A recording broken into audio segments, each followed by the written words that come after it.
위기 세 번째 내용을 계속해서 한번 나가 보도록 하겠습니다. 자, 위기 세 번째에 담겨 있는 내용은 삼촌이 오지 않았어. 그렇죠? 그런데 오지 않았지만 할머니는 끝까지 삼촌을 기다리는 그런 모습들이 나타납니다. 자, 내용 같이 한번 살펴봅시다. 페이지 67페이지입니다. 자, 하늘은 아직도 흐렸다. 오랜만에 햇빛을 볼 수 있을지 모른다고 기대했던 날씨가 아무래도 신통치 않았다. 자, 이 소설의 기본적인 그 날씨는 장마입니다. 장마. 그 여름철에 비가 계속 내리는 장마인데, 근데 이 부분에서 보면 알 수 있듯이 하늘은 아직도 흐렸다라는 거잖아. 근데 뭔가 이 삼촌이 오고 희망적인 메시지가 담겨져 있다면 뭔가 날씨가 개고 밝은 분위기가 이어질 텐데 이 날씨는 아직 맑아지지 않는다라는 거죠. 그렇죠? 이런 것들을 봤을 때 가족의 어떤 불행이 쉽게 끝나지 않을 것을 암시하는 날씨가 그런 역할을 해줄 수 있겠다라는 거고요. 자, 그러나 선역하늘 한 귀퉁이가 빼꼼히 열려 있었고 구름을 몰아가는 서늘한 바람이 불었다. 다시 비가 내릴 기미 같은 건 어디에도 보이지 않았다 그랬습니다. 그러면 이것을 봤을 때 완전히 또 암울한 건 아니라는 거죠. 막 먹구름이 미친 듯이 껴있고 비가 주구장창 내리기만 하는 그런 것들은 아니다. 이렇게 한 귀퉁이가 빼꼼히 열려 있고 비가 다시 내릴 기미가 없는 것을 봤을 때 뭔가 이러한 상처가 치유될 수 있는 그런 가능성도 있겠구나 라는 것을 우린 엿볼 수 있습니다. 그래서 이 내용들 정리하시고,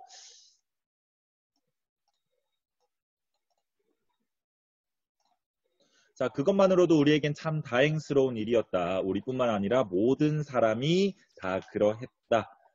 자, 이른 아침부터 우리 집에 찾아오는 동네 사람들이 내미는 첫마디가 한결같이 날씨에 관한 이야기였다. 그리고 그 다음 차례가 삼촌 얘기였다. 그들은 날씨부터 시작해가지고 아주 자연스럽게 아버지한테 접근했으며 아낙네들은 부엌을 시도 때도 없이 드나들었다 그랬습니다. 그러면 우리 집에 이제 모든 동네 사람들이 다 모여든 거야. 그치? 그 점쟁이 말만 믿고 그 잔치상을 준비하고 있으니까 진짜 삼촌이 올까? 라는 그 궁금증들이 모든 이런 동네 사람들을 모았다라는 거죠. 근데 한번 생각해 보세요.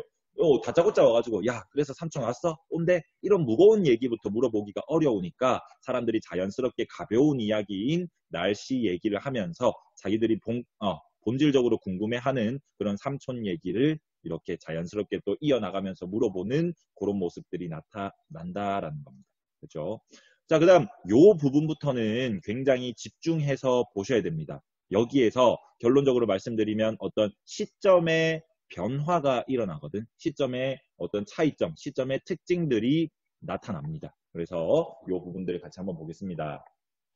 자, 우리 집은 완전히 잔치집답게 동네 사람들로 북적거렸고 저마다 연주를 찾아 말을 걸어보려는 사람들 때문에 식구들은 도무지 정신을 못 차릴 정도였다. 그들이 가장 궁금해하는 것은 우리 식구들이 어느 정도 미신을 믿고 있는가였다. 물론 그들은 미신이란 말은 입 밖에 비치지도 않았다. 점쟁이의 말 한마디가 이만큼 일을 크게 벌여놓을 수 있었던 데에 놀라움을 표시하면서도 속셈이 빤히 보일 만큼 노골적이지는 않았다 그랬습니다. 그러면 요 색칠되어 있는 부분과 요 부분을 한번 비교해서 보겠습니다.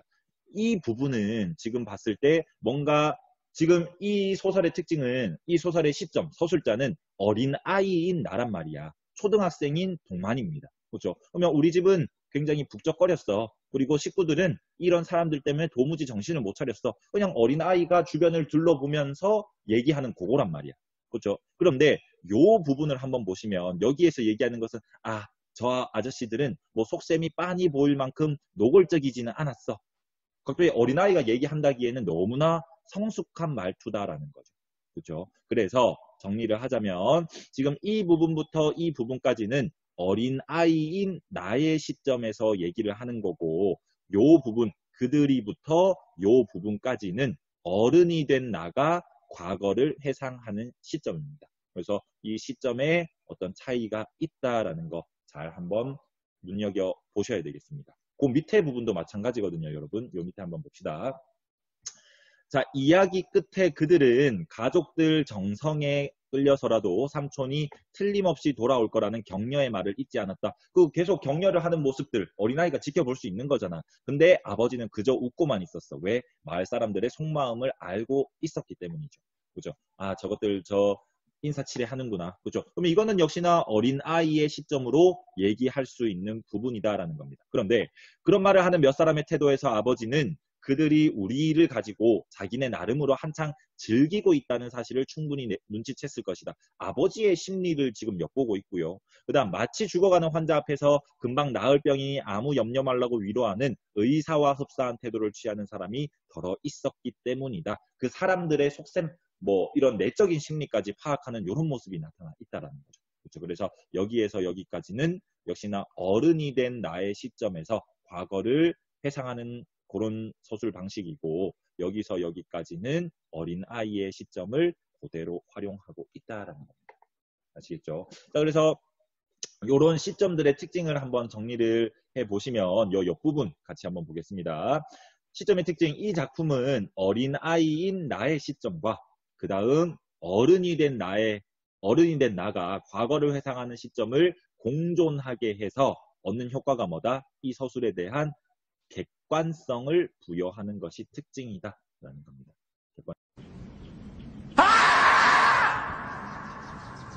자, 어린아이의 시점을 사용함으로써 얻을 수 있는 효과는 뭐냐면, 비합리적인 할머니들의 행위, 즉 점쟁이의 말만을 믿고 그 음식상을 다 차린다던가, 그 다음 나중에 뭐 우리는 줄거리를 알고 있지만 그 구렁이가 왔을 때 그것을 삼촌으로 믿는다던가, 그죠? 그런 것들을 비판 없이 묘사할 수 있다는 겁니다. 어른이 된 나가 봤을 때는 그거 다 부질없는 짓인데 할머니들이 저렇게 한다. 자기의 주관이 개입될 수 있는데 어린아이들은 그런 판단을 하지 않잖아요. 얘들아. 그렇죠? 그래서 이런 비합리적인 할머니들의 행위를 비판 없이 객관적으로 서술할 수 있다라는 그런 특징이 있고, 그 다음 얘 지금 이 소설의 배경은 6.25 전쟁입니다. 그렇죠? 그럼 이 6.25 전쟁은 남과 북에 뭐가 달랐기 때문이야? 서로 이념이 달랐기 때문에 일어난 전쟁이란 말이야. 그렇죠? 그런데 어린아이가 이런 이데올로기라든지 이념을 알겠습니까? 모르거든. 그렇죠? 그래서 이런 남북 간의 이데올로기적인 면을 정면으로 다루지 않고 굉장히 객관적으로 드러낼 수 있다는 거죠. 어느 남쪽에 치우친 의견이거나 북쪽에 치우친 의견이거나 어느 한쪽에 이렇게 치우치지 않고 그냥 어린아이의 시점으로 우리 삼촌이 다쳤어. 우리 외삼촌은 저랬어. 이런 식으로 그냥 객관적으로 이야기를 서술해 나갈 수 있다라는 거죠. 그렇죠? 그래서 이런 특징들이 있고, 자, 그다음 어른의 시점을 사용했을 때 얻는 효과는 어린 관찰자의 한계를 보완할 수 있다는 거죠. 단순히 아까 부분에서도 살펴봤듯이 우리 집에 많은 사람들이 몰려왔어. 뭐 거기에서 끝나지 않고, 그런데 거기에서 아버지는 어떤 마음이었을 것이다. 그 다음 동네 사람들은 어떤 마음이었을 것이다. 뭐 이런 식으로 어린 관찰자의 한계를 보완해 가면서 서술을 할 수 있다는 거죠. 그렇죠? 자, 그 다음 어린 시절의 회상을 통해서 이념의 대립이 인간의 삶을 파괴시킨다는 사실을 강조하고 있다는 겁니다. 어린아이는 남북한의 이데올로기를 굉장히 객관적으로 서술을 하지만 여기에서 조금 보태가면서 어른이 된 나가 봤을 때 이런 이념 문제 때문에 결국은 우리 민족이 다 상처를 입는 거잖아. 그렇죠? 그래서 인간의 삶을 다 파괴시키는구나. 누구 하나 이렇게 올바른 승리라고 할 수 없겠구나. 뭐 이런 것들을 우리에게 전달해 줄 수 있다는 겁니다. 어떤 전쟁의 비극성 이런 것들을 강조하는 부분이 이 어린아이의 시점을 보완해 가면서 나타날 수 있겠다. 이 시점의 특징은 굉장히 중요하니까 잘 정리를 해 두셔야 되겠습니다. 자, 그 다음 내용을 계속 한번 봅시다. 시간이 진시에 점점 가까워질수록 사람이 늘어서 우리 집은 더욱더 붐볐다. 진시는 삼촌이 돌아온다고 한 그 점쟁이가 일러준 시간이고요. 마을 안에서 성한 발을 가진 사람은 하나도 안 빠지고 다 모인 듯 싶었다. 그러니까 두 발이 멀쩡한 사람들은 우리 집에 다 구경 온 것 같이 사람들이 많았다라는 거 그냥 얘기하는 겁니다. 자, 혼자 진군의 집 마루에 앉아 담배를 피우는 낯선 사내의 모습도 보였다. 삼촌이 뭐였어 얘들아? 빨갱이였잖아, 빨갱이. 그래서 이 낯선 사내는 누구냐면 이 빨갱이가 진짜 돌아오지 않을까? 그러면서 빨갱이들을 잡으려고 하는 어떤 경찰의 모습이다라고 볼 수 있겠습니다. 아시겠죠? 그런 사람들까지 지금 우리 집에 다 모여있는 그런 모습. 장터처럼 북적거리는 속에서 우리는 아직 아침밥도 못 먹었다. 삼촌이 오면 같이 먹는다고 할머니가 상을 못 차리게 했고요. 아주 굶는 건 아니니까 진득히 참는 도리밖에 없었지만 굉장히 배가 고팠다. 그렇죠?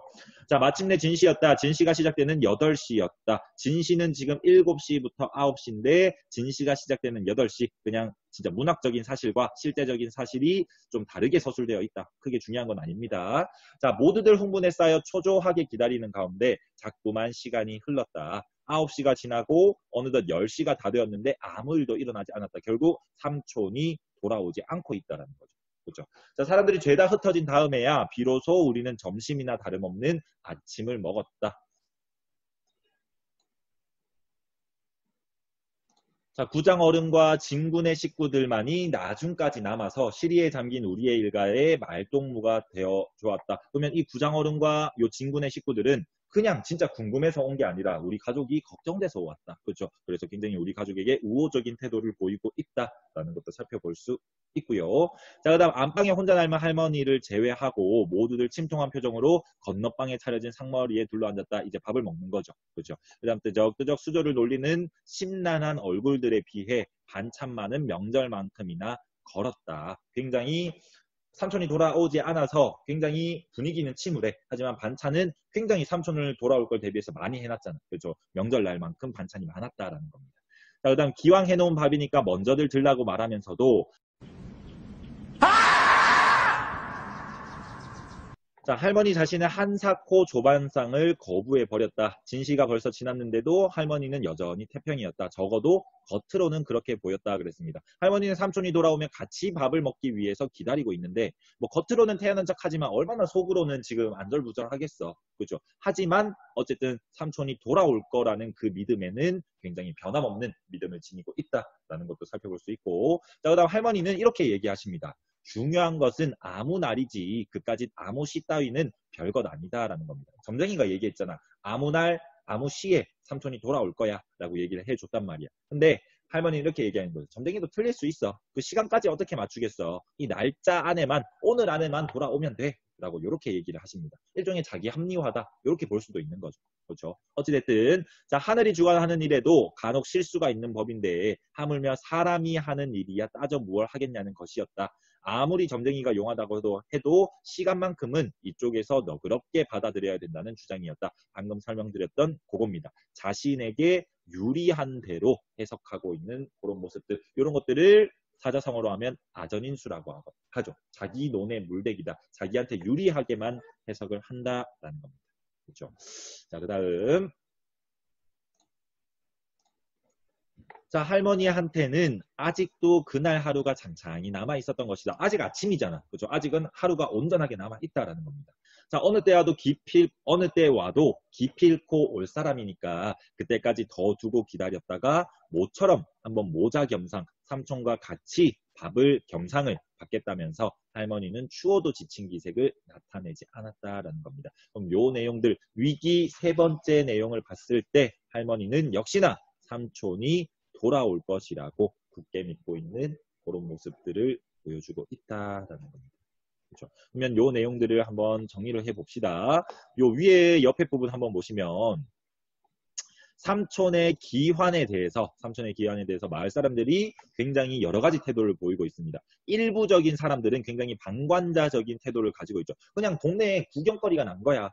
저 점쟁이 말 믿고 저렇게 야단 법석을 떠나? 삼촌이 진짜 살아있겠어? 그냥 호기심만을 가지고 구경거리로 생각하는 일반 마을 사람들이 있다면 그와는 대조적으로 진심으로 걱정해주는 사람들이 있었죠. 누구였습니까? 구장 어른과 진군의 식구들.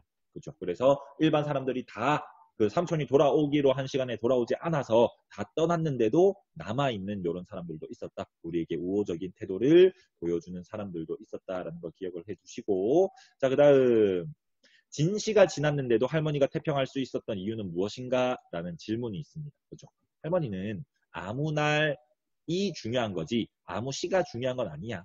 그렇죠? 그러니까 하늘이 하는 일에도 실수가 있는 건데 사람이 하는 일이야 뭐 당연히 실수가 있는 거지 라고 하면서 그냥 요 믿음 때문인 거죠. 삼촌은 돌아올 거야. 요 믿음이 너무 간절했기 때문에 요런 태도를 보이고 계신다라고 정리를 하시면 되겠습니다. 자, 그 다음 삼촌을 기다리는 할머니의 태도는 무엇에 근거해서 계속 삼촌을 기다리는 거죠? 점쟁이의 말이야. 무속신앙이란 말이야. 이렇게 따지면 일종의 샤머니즘인 거죠. 샤머니즘. 그렇죠. 그래서 이런 무속신앙의 말에 근거해서 할머니는 삼촌의 생환, 살았는지 죽었는지를 굉장히 맹목적으로 믿고 있다. 뭐 논리적으로 근거해서 믿는 게 아닌 거죠. 그냥 맹목적으로 계속 믿는 겁니다. 지푸라기라도 잡는 심정으로. 그렇죠. 그 다음 점쟁이의 말을 제논의 물대기, 아까 말씀드렸던 한자 아전인수입니다. 가전인수 이런 식으로 합리화해 가면서 믿고 있는 그런 태도를 보이시고 있다. 맹목적으로 믿는 할머니의 태도다라는 겁니다. 자, 지금 이 시간은 여기까지 하고 우리는 삼촌이 돌아오는지 안 돌아오는지 다음 시간에 계속 한번 살펴보도록 하겠습니다.